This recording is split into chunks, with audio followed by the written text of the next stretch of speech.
পথৰ দুৰাৱস্থাই জিয়াটো ফুকাইছে কোলামুৱাবাসী। উপায়ন্তৰ হৈ পথলৈ ওলাই আহিল কণ কণ স্কুলীয়া ছাত্ৰ ছাত্ৰী। শীঘ্ৰে পথ নিৰ্মাণৰ বাবে দাবী জনালে মুখ্যমন্ত্ৰী। চৰকাৰে পথ যোগাযোগ ব্যৱস্থাৰ অভূতপূৰ্ব উন্নতি সাধন কৰিছে বুলি সততে দমশালি মাৰি আহিছে যদিও প্ৰকৃততে পথ যোগাযোগ ব্যৱস্থাৰ কিমান উন্নত হৈছে সেয়া এই ছবিখন দেখিলেই স্পষ্ট হৈ পৰিব। এইটো ধেমাজি জিলাৰ চিলাপথাৰ নগৰৰ নিচেই কাষৰ ঐতিহাসিক আবৰ আলি। স্বাধীনতাৰ বহু পূৰ্বেই নিৰ্মাণ কৰা এই আবৰ আলিটোৱে আছিল আগৰ অৰুণাচল প্ৰদেশৰ লগত চিচিবৰ গাঁৱৰ অৰ্থনৈতিক, সামাজিক আৰু ৰাজনৈতিক যোগাযোগৰ একমাত্ৰ পথ। চিলাপথাৰ নগৰত জন্মৰ আগৰ এই ঐতিহাসিক পথটোৰ অৱস্থা চাওক। এজাক বৰষুণতেই পথটোত হয় একাঠু পৰ্যন্ত বোকা।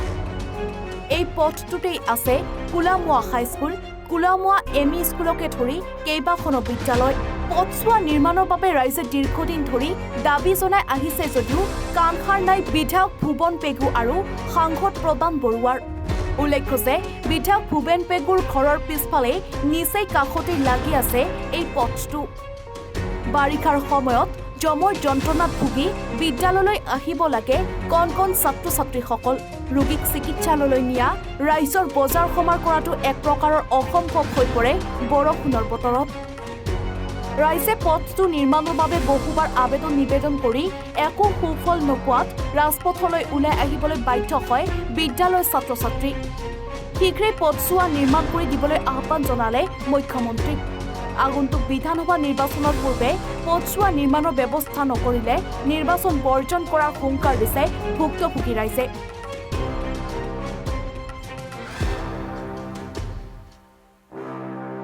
যিহেতু এইটো কোলামুৱা আবৰালি বুলি কয়, এইটো বহুত পুৰণা ৰাস্তা হয়। এই ৰাস্তাটো দি আমাৰ মানে ইমান অসুবিধা হয় ৰাস্তাটোৰ কাৰণে।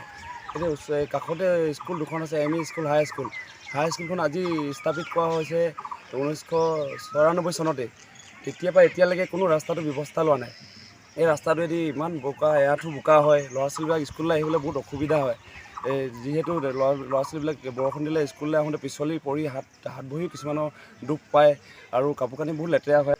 ৰাস্তাটো মানে কাৰণে বহুত কষ্ট হৈছে মানে আমাৰ মেডিকেলৰ কাৰণে অসুবিধা হয়। যেনে প্ৰেগনেণ্ট মানুহ আমাৰ এই ৰাস্তাটোৱেদি যাবলৈ বহুত অসুবিধা মানে। এই ৰাস্তাটোৱেদি আমি যদি চিলাপথাৰ মেডিকেললৈ যাবলগীয়া হয়, বেমাৰী মানুহ লৈ পিনে, এই ৰাস্তাটো আমাৰ কমচে কম সময় লাগি যায় 1.5 ঘণ্টা বা 1 ঘণ্টা লাগি যায়। ৰাস্তাটো মানে বেয়া কাৰণে। যিহেতু আমাৰ ওচৰতে আছে MLA ভুৱন পেগু ছাৰ, তেখেতক আমি অনুৰোধ জনাওঁ যে আমাৰ তেওঁ ঘৰৰ পিছফালে ৰাস্তাটো চকু কাণ অলপ দিবলৈ। বহুত মানে আমি কষ্ট হৈ আছে ৰাস্তাটোৰ কাৰণে। এইটো আমাক একদম পুৰণা ৰাস্তা, য'ত আমাৰ ইয়াত চুবুৰীয়া গাঁওবিলাক হেৰিয়ে হোৱা নাই, স্থাপিত হোৱা নাই। তেতিয়াৰ পৰা এইটো ৰাস্তা, আৰু এইটো ৰাস্তাৰ আগতে নাম আছিলে আবৰালি, য'ত আমাৰ একদম দীঘাবলীৰ পৰা আহি কেনে মানুহে ইয়াত চিচিবঙা বজাৰ কৰিছিলে, য'ত ইয়াত এতিয়া চিলাপথাৰ টাউনখনত তেতিয়া নাছিলে। এতিয়া তেনেকুৱা এটা ৰাস্তা আজিলৈকে এনেকৈ পিছ হৈ আছে। কিন্তু চৰকাৰখনে ভালেমান যে কৈ আছে যে উন্নতিৰ পথত আগবাঢ়িছে, কিন্তু ছ'চিয়েল নলেজ নথকা বিধায়ক ভুৱন পেগুৱে আজিলৈকে পিছফালে ওলাই চোৱা নাই যে তেখেতৰ নিজৰ এলেকাটোত কি হৈ আছে। গতিকে তেখেতলোকক আমি এতিয়া হেৰি কৰিবলৈ এটা আমাৰ অনুৰোধ, আগন্তুক বিধানসভাৰ আগে 26 চনৰ বিধানসভাৰ আগে তেখেতলোকে যদি এই ৰাস্তাটো উন্নতি পথত যদি অকণমান কাম আগুৱাই নানে, তেতিয়াহ'লে আমি সমস্ত এলেকাৰ ৰাইজে আমি ভোট বৰ্জন কৰিবলৈ আমি বাধ্য হ'ম। গাঁৱৰ আবৰালিৰ পৰা টাচ হৈ নেশ্যনেল হাইৱেৰ পৰা প্ৰায় 1.5 কিলোমিটাৰ হ'ব। এই মাজৰ ৰাস্তাডোখৰ বনোৱা নাই, আজি পৰ্যন্ত মানে চৰকাৰে চকু দিয়া নাই। আমাৰ ভুৱন পেগু ছাৰৰ ঘৰৰ পিছফালৰ ৰাস্তা এইটো।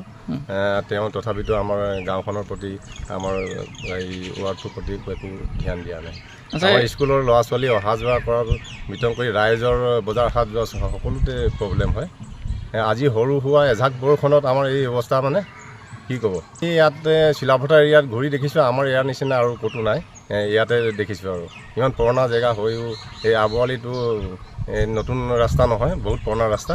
সকলো বনিলে, কিন্তু আমাৰ ইয়াৰ ওপৰত চৰকাৰে একো ধ্যান দিয়া নাই। চৰকাৰক এইটো অনুৰোধ জনাইছোঁ যে আমাৰ ৰাস্তাটো সোনকালে বনাই দিয়াৰ ব্যৱস্থা কৰে যে। এজাক বৰষুণ দিলে আমাৰ বৰষুণৰ ফলত এই ৰাস্তাটো গোটেই বোকা হৈ যায়। আমি যিহেতু চাইকেল লৈ আনিব নোৱাৰোৱে, খোজকাঢ়ি আহোঁতেও ইমানে পিছল খাই যে স্কুললৈ আহি পিনে আকৌ ঘূৰি যাবলগীয়া হয়। আমাৰ পিছলৰ খোজত আমি পৰি যাওঁ, কাপোৰ কানি লেতেৰা হৈ যায়। যিহেতু কাপোৰ বৰষুণত শুকাব নোৱাৰি, যিহেতু সেই ফলত আমাৰ স্কুলো ক্ষতি হৈ যায়। আমি ইমানে অনুৰোধ জনাম হিমন্ত মামাক যে আমাৰ ৰাস্তাটো ঠিক কৰি দিয়ে। জোনাইৰ পৰা মাধুৰ্য প্ৰতীম গগৈ ৰিপৰ্ট, এনিফল 24।